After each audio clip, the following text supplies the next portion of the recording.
On n'a jamais vu pareil bouleversement en ce monde. Chacun de ces 6 hommes était comme assommé. Mais Silver a surmonté le choc presque aussitôt. Toutes les fibres de son âme avaient été tendues vers un but, cet argent. Arrêté net par un obstacle, il est resté lucide, a retrouvé son calme et a changé son plan alors que les autres n'avaient pas encore pris conscience de leur déception. « Jim !» a-t-il murmuré. « Prends ça et prépare-toi à du vilain. » Et il m'a tendu un pistolet à double canon. En même temps, il a commencé à se déplacer discrètement vers le nord. Quelques pas nous ont suffi pour mettre le trou entre les 5 autres et nous. Puis, il m'a regardé et a hoché la tête comme pour dire « Nous voici dans un sale pétrin !» Ce qui était en effet mon avis.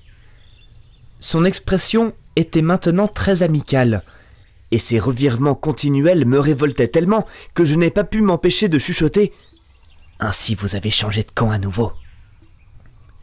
Il n'a pas eu le temps de me répondre. Les flibustiers sautaient déjà les uns après les autres dans la fosse, avec force, cris et jurons, et se sont mis à creuser de leurs mains après avoir jeté les planches de côté. Morgan a trouvé une pièce d'or. Il l'a brandie au-dessus de sa tête avec un parfait geyser de jurons. C'était une pièce de 2 guinées, et elle a circulé de main en main pendant un quart de minute.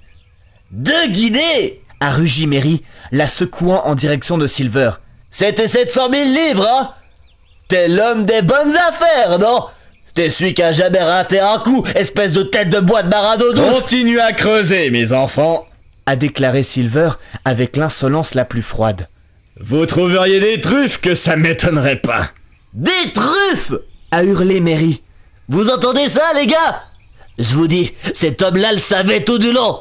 Reluquez son visage, que vous le voyez écrit dessus !»« Ah, Mary !» a remarqué Silver. « Encore candidat qu'à peine. T'es un gars qu'on veut, c'est sûr. » Mais cette fois, tout le monde soutenait Mary. Ils ont commencé à grimper hors de l'excavation, jetant des regards furieux derrière eux. J'ai observé une chose qui était rassurante pour nous. Ils sortaient tous du côté opposé à Silver. Nous nous tenions donc là, 2 d'un côté et 5 de l'autre, la fosse entre nous, et personne assez fou pour porter le premier coup. Silver ne bougeait pas. Il les regardait, dressé droit sur sa béquille, et paraissait aussi impassible que d'habitude. Il était courageux, pas d'erreur. À la fin, Mary a semblé penser qu'un discours pourrait faire avancer les choses. « Les gars, ils sont que 2. Là, c'est ce vieil estropié qui nous a tous amenés ici et foutu dedans. L'autre, c'est ce petit morveux que je vais lui arracher le cœur. Allez les gars !» Il élevait son bras et sa voix et s'apprêtait manifestement à lancer l'assaut. Mais à ce moment, crac, crac, crac, 3 coups de mousquet ont éclaté dans les fourrés. Mary a dégringolé tête la première dans le trou. L'homme au pansement a tournoyé comme une toupie avant de tomber de tout son long sur le flanc, mort, mais très saillant encore, et les 3 autres ont fait demi-tour et se sont enfuis à toutes jambes.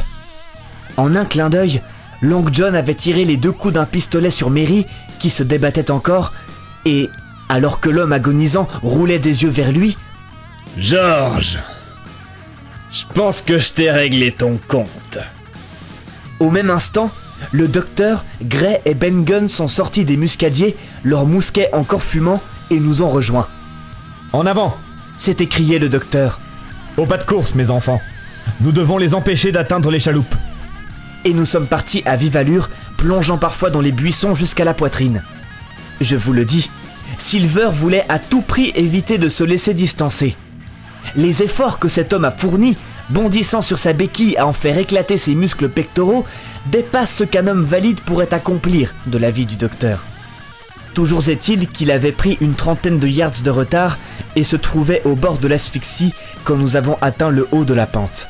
« Docteur !» a-t-il appelé. « Voyez là, rien ne presse !» En effet, nous n'avions pas besoin de nous presser.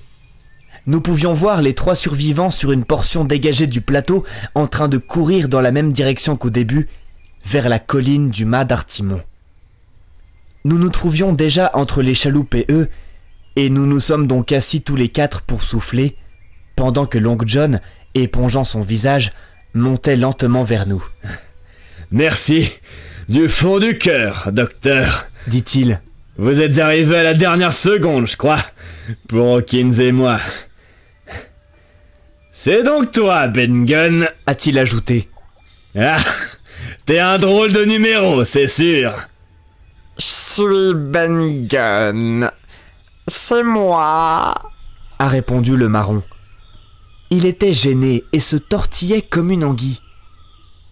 Après un long silence. Et comment va, Mr. Silver? Pas mal, je te remercie, que vous dites. Ben,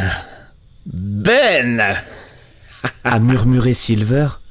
Quand je pense que c'est toi qui m'as eu. Le docteur a renvoyé Gray chercher une des pioches abandonnées par les mutins dans leur fuite, puis, pendant que nous redescendions tranquillement vers l'endroit où se trouvaient les chaloupes, nous a raconté, en quelques mots, ce qui s'était passé. Cette histoire intéressait Silver au plus haut point, et Ben Gunn, le marron à moitié stupide, en était le héros du début à la fin. Ben, au cours de ses longues pérégrinations solitaires sur l'île, avait trouvé le squelette. C'était lui qui l'avait dépouillé. Il avait trouvé le trésor. Il l'avait déterré. C'était le manche cassé de sa pioche que nous avions vu dans la fosse. Il l'avait porté sur son dos en maints voyages épuisants, du pied du pin géant à une grotte qu'il avait sur la colline aux deux pics, à l'angle nord-est de l'île. Il avait achevé de le mettre en sécurité 2 mois avant l'arrivée de l'Hispaniola. Le docteur lui avait arraché ce secret l'après-midi de l'attaque, et, le lendemain matin, ayant trouvé le mouillage vide, était allé voir Silver. Il lui avait donné la carte, désormais inutile, lui avait donné les vivres, car la caverne de Ben était bien approvisionnée en viande de chèvre salée par ses soins, lui avait donné tout et n'importe quoi pour pouvoir déménager sans crainte du fortin à la colline aux deux pics, à l'abri de la malaria et auprès du trésor.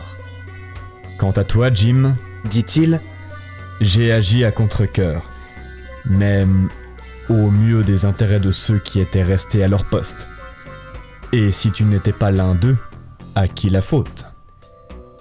Ce matin même, apprenant que je serais présent lors de l'horrible désillusion qu'il avait préparée pour les mutins, il était rentré à la caverne en courant et, laissant le sieur au chevet du capitaine, avait pris Gray et le marron et traversé l'île en diagonale pour être prêt à intervenir sous le pin. Bientôt, cependant, il avait constaté que notre groupe prenait de l'avance sur lui, et il avait envoyé Ben Gunn devant, connaissant sa foulée véloce, afin qu'il se débrouille tout seul. C'est alors que Ben Gunn avait eu l'idée d'exploiter les superstitions de ses anciens compagnons. Et il avait si bien réussi à les retarder que Gray et le docteur, le rejoignant, avaient préparé leur embuscade avant l'arrivée des chasseurs de trésors. « Ha !» dit Silver. « J'étais chanceux d'avoir Hawkins avec moi. Vous auriez laissé le vieux John être taillé en pièces sans même y penser, docteur. » Sans y penser, a répondu le docteur Livesey jovial. Pendant ce temps, nous avions atteint les chaloupes. Le docteur a démoli l'une d'entre elles avec la pioche, et nous avons embarqué sur l'autre pour faire le tour de l'île jusqu'à la crique du Nord. C'était une course de 8 ou 9 milles. Silver, bien que déjà presque mort de fatigue, a pris un aviron comme les autres, et nous avons bientôt glissé rapidement sur une mer d'huile. Nous sommes sortis de la passe et nous avons doublé la pointe sud-est de l'île, autour de laquelle nous avions remorqué l'Hispaniola 4 jours plus tôt. En passant devant la colline aux deux pics, nous avons aperçu l'entrée noire de la grotte de Ben Gunn et une silhouette se tenant à côté, appuyée sur un mousquet. C'était le sieur! Nous avons agité un mouchoir et lancé 3 hurrahs, auxquels la voix de Silver contribuait aussi cordialement que les autres. 3000 plus loin, juste à l'embouchure de la crique du Nord, que rencontrons-nous sinon la goélette naviguant toute seule? La dernière marée l'avait remise à flot, et s'il n'y avait eu beaucoup de vent, ou un fort courant de marée, comme dans le mouillage au sud, nous ne l'aurions jamais retrouvé, ou bien échoué de manière irrémédiable. En l'occurrence, il y avait peu de dégâts, en dehors de la perte de la grand-voile. Nous avons accroché une autre ancre, que nous avons jetée dans une brasse et demie d'eau. Nous sommes repartis en ramant à la crique du Rhum, le point le plus proche de la grotte au trésor de Ben Gunn. Puis, Gray est retourné tout seul dans la chaloupe jusqu'à l'Hispaniola, afin d'y passer la nuit en faction. Un chemin montait en pente douce de la plage à l'entrée de la grotte. Le sieur nous a accueillis en haut. Il s'est montré cordial et bienveillant à mon égard, ne mentionnant mon escapade ni pour la blâmer, ni pour la louer. Au salut poli de Silver, il s'est empourpré. « John Silver, dit-il, vous êtes un prodigieux gredin et un imposteur. Un monstrueux imposteur, monsieur. On me dit que je ne dois pas vous traîner en justice. Eh bien, je ne le ferai pas. Mais les morts, monsieur, sont autant de boulets accrochés à votre cou. » « Merci de tout cœur, monsieur !» a répondu l'oncle John en saluant de nouveau. « Je ne veux pas de vos remerciements. Je manque gravement à mon devoir. Reculez !» Là-dessus, nous sommes tous entrés dans la grotte. C'était un lieu vaste et aéré, au sol sablonneux, avec une petite source et un bassin d'eau claire surmonté de fougères. Le capitaine Smollett était étendu devant un grand feu, et j'ai aperçu, dans un coin éloigné, éclairé dans la pénombre par des reflets intermittents du feu, de grands tas de pièces de monnaie et des empilements carrés de lingots d'or. C'était le trésor de Flint, que nous étions venus chercher de si loin et qui avait déjà coûté la vie à 17 hommes de l'Hispaniola. Combien de vies avaient été sacrifiées pour l'amasser? Combien de fiers vaisseaux envoyés par le fond? Combien d'hommes valeureux poussés les yeux bandés sur la planche? Et ce qu'il avait coûté de sang et de malheur, de coups de canon, de honte et de mensonges et de cruauté? Nul homme au monde ne pouvait sans doute le dire. Pourtant, il y avait encore 3 personnes sur cette île.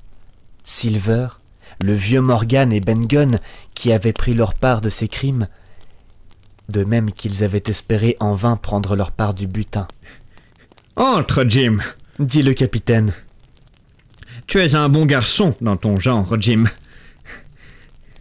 Mais je ne crois pas que nous reprendrons la mer ensemble, toi et moi. La nature t'a trop favorisé. C'est vous, John Silver? Qu'est-ce qui vous amène ici, mon brave? »« Revenu accomplir mon devoir, monsieur. » Ah, dit le capitaine, et c'est tout ce qu'il a dit. Quel souper j'ai dégusté ce soir-là, entouré de tous mes amis. Et quel bon repas c'était, avec la chèvre salée de Ben Gunn et des friandises et une bouteille de vin vieux venant de l'Hispaniola. Jamais, j'en suis sûr, convives n'ont été plus joyeux ni plus heureux. Et Silver était là, assis presque en dehors de la lumière du foyer, mais mangeant de bon appétit, prompt à s'élancer dès que quelqu'un avait besoin de quelque chose, se joignant même discrètement à notre rire, le même marin aimable, poli, obséquieux qu'au voyage allé.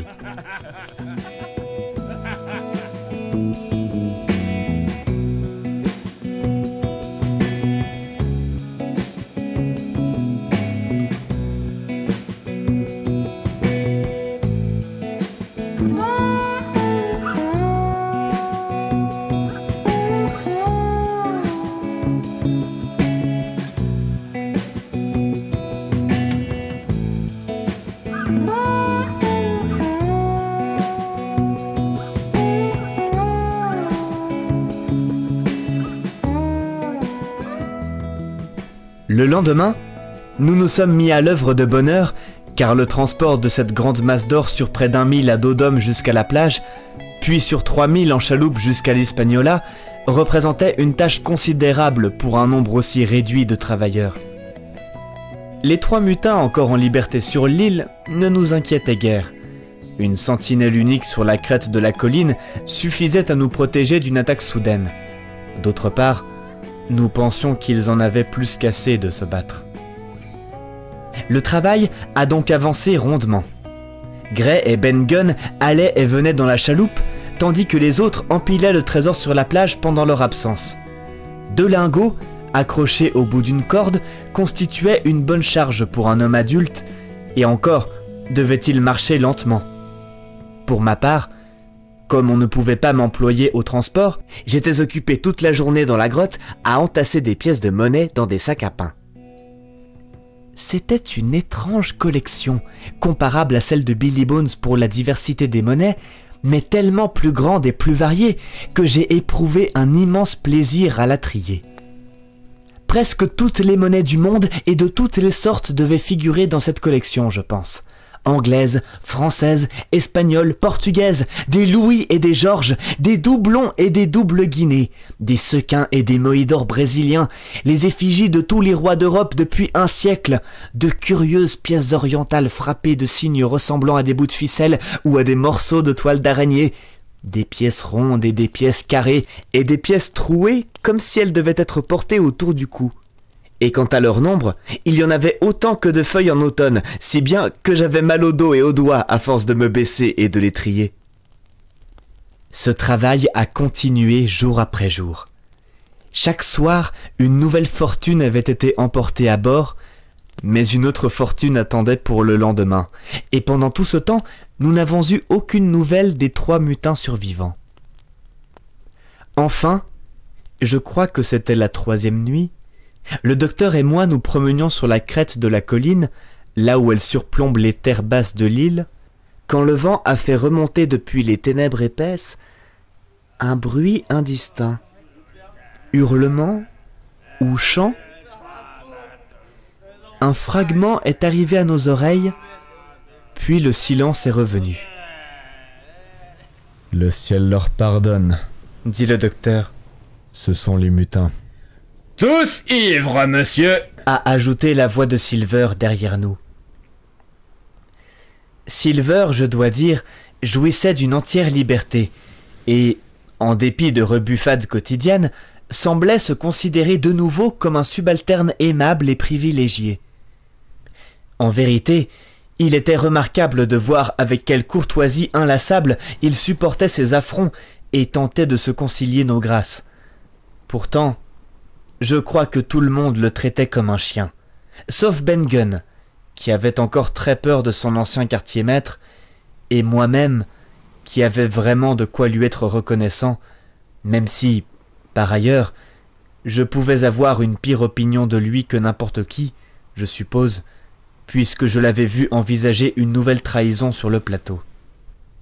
Par conséquent, c'est sur un ton plutôt bourru que le docteur lui a répondu « Ivre ou délirant de fièvre. » « Vous avez raison, monsieur, » a répliqué Silver. « Et ça fait pas beaucoup de différence lequel des deux, pour vous et moi. » Vous ne pouvez guère espérer, je pense, que je vous considère comme un homme compatissant, a déclaré le docteur d'un ton ironique. Aussi mes sentiments vous surprendront peut-être, maître Silver. Mais si j'étais sûr qu'il délire, et je suis certain que l'un d'eux, au moins, souffre de la fièvre, je quitterai ce camp, et quel que soit le risque pour ma propre carcasse, je leur porterai l'assistance de mon art. Excusez-moi, monsieur, vous auriez très tort. Vous perdriez votre précieuse vie, et vous pouvez miser là-dessus. Je suis de votre côté maintenant, cul et chemise. Et je souhaiterais pas pour de voir notre camp affaibli, et pas non plus vous, vu que je sais ce que je vous dois. Mais ces hommes en bas, ils pourraient pas tenir parole. Non, ni même en supposant qu'ils voudraient. Et en plus, ils pourraient pas croire que vous tiendriez la vôtre. Non, dit le docteur. Si quelqu'un tient sa parole, c'est vous, nous le savons. Bon, ce sont à peu près les dernières nouvelles que nous avons eues des 3 pirates. Une fois seulement, nous avons entendu un coup de feu au loin et avons supposé qu'ils chassaient. Nous avons tenu conseil et avons décidé de les abandonner sur l'île, à la grande joie, je dois dire, de Ben Gunn et avec l'entière approbation de Gray.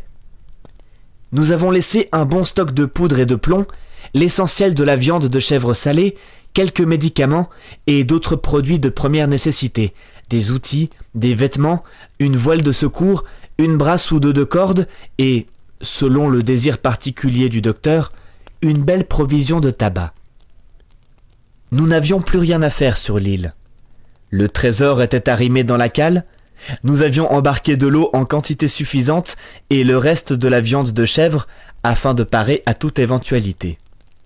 Et enfin, un beau matin, nous avons levé l'ancre, à grand-peine, car nous n'étions pas nombreux, et sommes sortis de la crique du Nord, arborant les mêmes couleurs que le capitaine avait hissées et défendues au fortin. Les 3 gaillards avaient dû nous surveiller de plus près que nous le pensions, ainsi que nous l'avons vite constaté. En effet, après être sortis du détroit, nous devions passer tout près de la pointe sud, et là nous les avons vus tous les 3 agenouillés sur une langue de sable, nous suppliant de leurs bras levés. Nous avions tous le cœur serré, je pense, de les laisser dans cette situation misérable, mais nous ne pouvions courir le risque d'une autre mutinerie, et puis nous leur aurions offert une faveur bien cruelle en les rapatriant jusqu'à la Potence. Le docteur les a hélés et leur a parlé des provisions que nous avions laissées, précisant l'endroit où ils pourraient les trouver. Mais ils ont continué à nous appeler par nos noms et à nous prier pour l'amour de Dieu d'avoir pitié et de ne pas les laisser mourir en un tel lieu. Il y a des provisions dans la grotte. Allez, regardez! Il y a des médicaments, des vivres, et de quoi survivre pendant un temps. À la fin, voyant que le navire maintenait son cap et serait bientôt hors de portée de voix, l'un d'eux, j'ignore lequel, s'est redressé avec un cri rauque, a épaulé vivement son mousquet et envoyé une balle qui a sifflé au-dessus de la tête de Silver et a traversé la grand-voile. Après cela, nous nous sommes abrités derrière le bastingage. Quand j'ai regardé de nouveau, ils avaient disparu de la langue de sable qui s'évanouissait elle-même dans le lointain. C'était au moins la fin de cette affaire, et avant midi, à mon indicible joie, le plus haut sommet de l'île au trésor avait sombré dans la circonférence bleue de la mer. Nous manquions tellement d'hommes que chacun à bord devait s'y mettre, à l'exception du capitaine, étendu sur un matelas à l'arrière, qui donnait ses ordres, car, bien qu'en voie de guérison, il avait encore besoin de repos. Nous avons mis le cap sur le port le plus proche de l'Amérique espagnole. Nous ne pouvions risquer le voyage de retour sans avoir engagé de nouveaux matelots. En l'occurrence, 2 grains s'étant ajoutés à des vents déroutants, nous étions tous épuisés avant d'arriver à destination.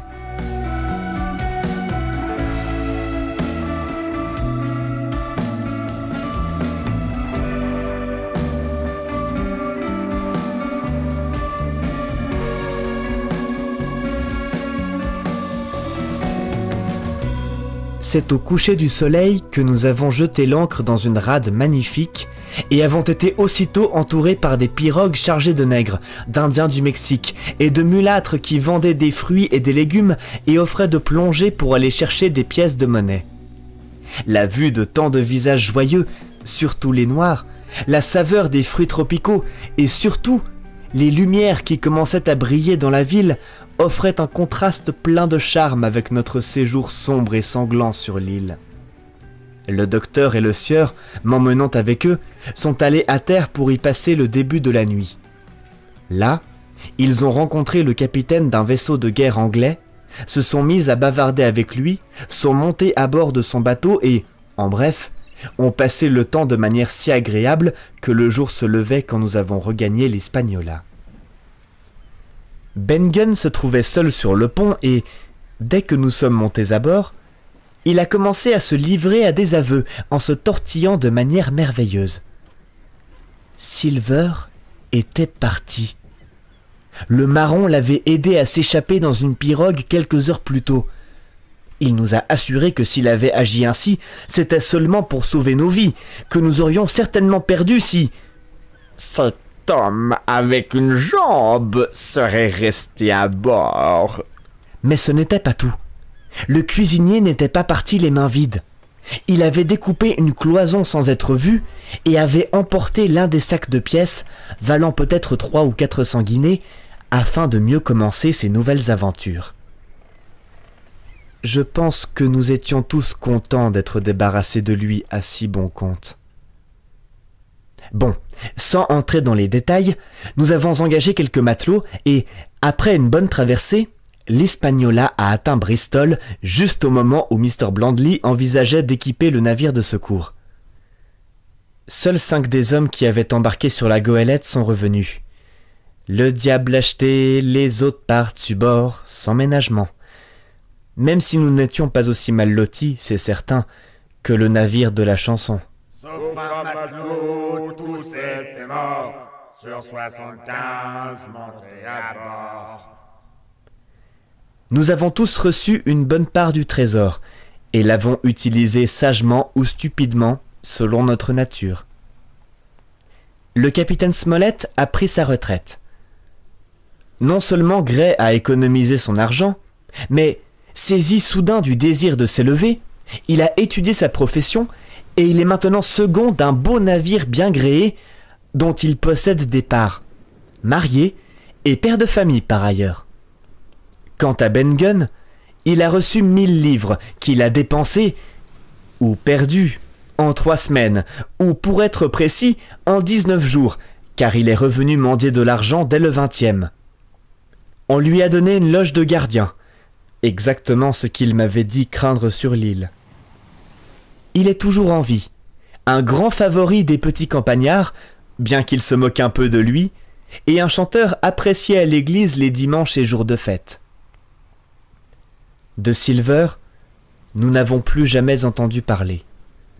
Ce redoutable marin à une jambe est enfin sorti pour de bon de ma vie.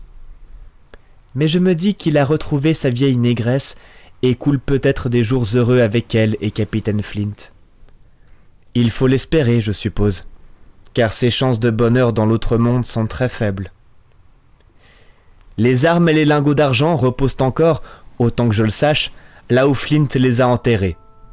Ils continueront certainement d'y reposer en ce qui me concerne. Des bœufs et des câbles d'attelage ne me ramèneraient pas sur cette île maudite.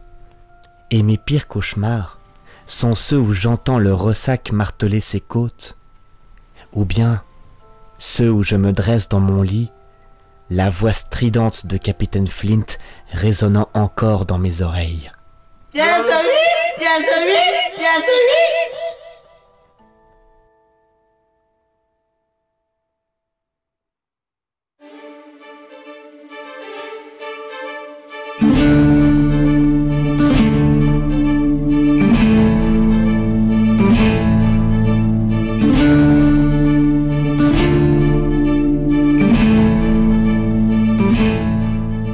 C'était L'île au trésor, un roman de Robert Louis Stevenson. Je vous invite à vous abonner et à partager l'émission autour de vous si mon travail vous plaît. Je vous remercie pour votre écoute et je vous donne rendez-vous dimanche prochain, à la même heure, pour une nouvelle Aube des Singes.